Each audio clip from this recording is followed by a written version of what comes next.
Halo guys, balik lagi bersama Mamang di sini. Gimana, udah bisa makan lumpia basah pakai sumpit belum? Kalau belum, tenang aja. Mending dengerin Mamang dulu cerita. Seperti biasa, Mamang akan merangkum sebuah film dari negeri Jepang yang penuh cerita menarik. Kali ini, ceritanya tentang seorang ayah dan anak lelakinya yang pergi ke sebuah desa, tempat di mana sang ayah dibesarkan. Mereka datang untuk liburan musim panas sekaligus berziarah ke makam keluarga. Tapi siapa sangka, kisah jadi makin rumit saat mereka mampir ke rumah teman lama ayahnya. Di sana, anak ini bertemu dengan istri teman ayahnya, seorang wanita yang penuh pesona. Namun yang mengejutkan justru si wanita ini yang mulai bersikap aneh ke anak tersebut. Film ini bakal lebih seru kalau kalian nontonnya sambil rebahan atau sendiri di malam hari. Dan seperti biasa, Mamang sarankan jangan skip-skip videonya, biar ceritanya utuh dan gak bikin salah paham.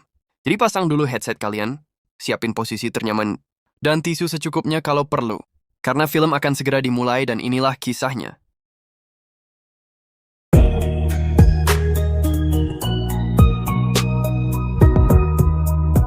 Kisah akan berfokus kepada seorang anak dan ayah, si anak yang bernama Hajime, dan si ayah yang bernama Yukito. Terlihat mereka ini sedang mengunjungi desa tempat ayahnya lahir. Tujuan mereka datang ke sini tidak lain dan tidak bukan, yaitu untuk liburan musim panas, nostalgia, ziarah ke makam keluarga, main kelereng, ngadu lang-layangan alias main layangan, dan kegiatan yang ada di pedesaan pada umumnya. Terlihat di sini mereka langsung mendatangi rumah teman Yukito, dan mereka berdua disambut dengan sangat hangat oleh istri dari temannya itu. Dan wanita ini adalah sosok wanita yang ditampilkan di adegan awal yang bernama Shina. Seperti tamu-tamu pada umumnya, mereka pun disuguhkan minuman dan saling menanyakan kabar masing-masing.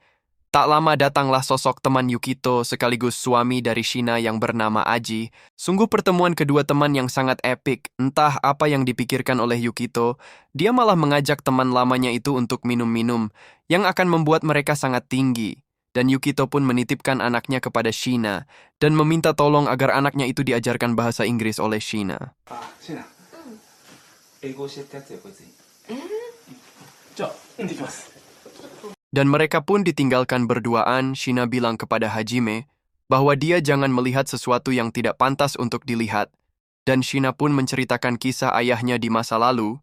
Ternyata Shina ini adalah mantan ayahnya. Mereka putus karena ayahnya selalu memperhatikan hal yang tak seharusnya dia lihat. Kalian pasti paham kan apa yang dimaksud oleh Shina, hehehe. お父さんの昔の面影があるんだよね。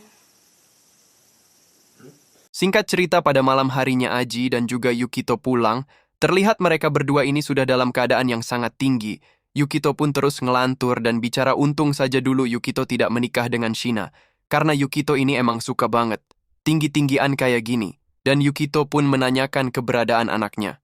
Dan Shina pun menjawab bahwa dia sudah pulang dari tadi, karena dirasa sudah tinggi banget. Yukito pun memutuskan untuk menginap di rumah temannya itu.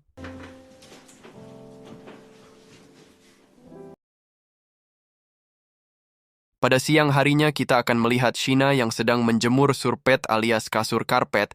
Tanpa sengaja dia pun melihat Hajime di tangga dan langsung menyapanya.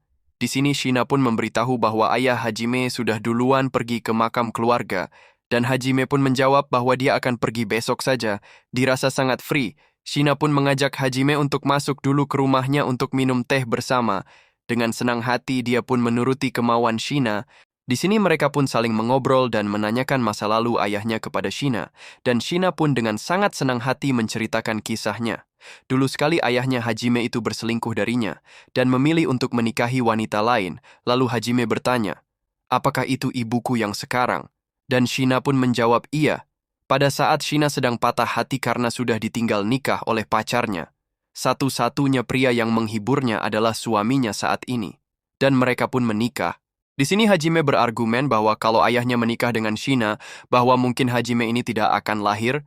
Disinilah awal mula keseruan filmnya akan dimulai. Shina pun jujur bahwa sifat Hajime itu sama kayak ayahnya, dan dia merayu Hajime untuk melakukan aksi push rank bareng. Shina pengen tahu apakah Hajime ini sama jago kayak ayahnya saat bermain jangler, dan adegan push rank pun sudah tidak bisa dihindarkan lagi.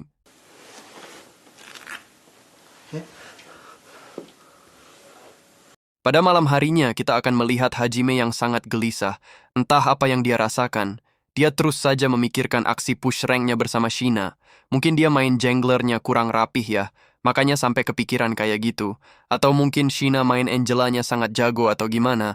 Pokoknya Hajime ini sangat gelisah sekali, sampai-sampai beliau ini susah untuk tidur.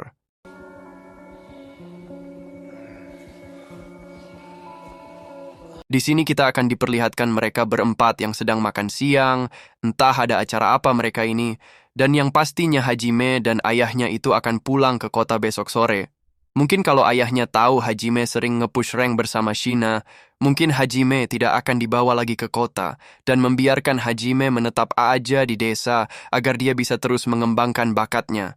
Dan benar saja pada saat mereka ditinggalkan berdua, di sini Shina terus menggoda Hajime untuk memakai Hayabusa Retri Merah, dan Hajime pun hanya bisa pasrah dan menuruti kemauan Shina. Singkat saja ya, seperti biasa kita akan melihat Shina yang sedang menjemur surpetnya. Lagi-lagi tanpa disengaja ada Hajime yang lewat. Dan Shina pun memanfaatkan kesempatan ini. Beliau pun mengajak Hajime untuk melakukan aksi push rank-nya yang terakhir. Karena nanti sore Hajime dan ayahnya itu akan pulang ke rumahnya. Di sini Hajime pun memakai Hayabusa Retri Merah agar bisa memuaskan Angelanya Shina, dan film pun akan diakhiri dengan Shina yang sedang termenung sendirian.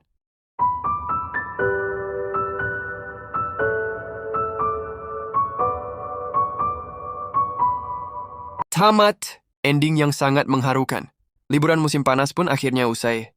Yukito dan putranya, Hajime, kembali ke kota.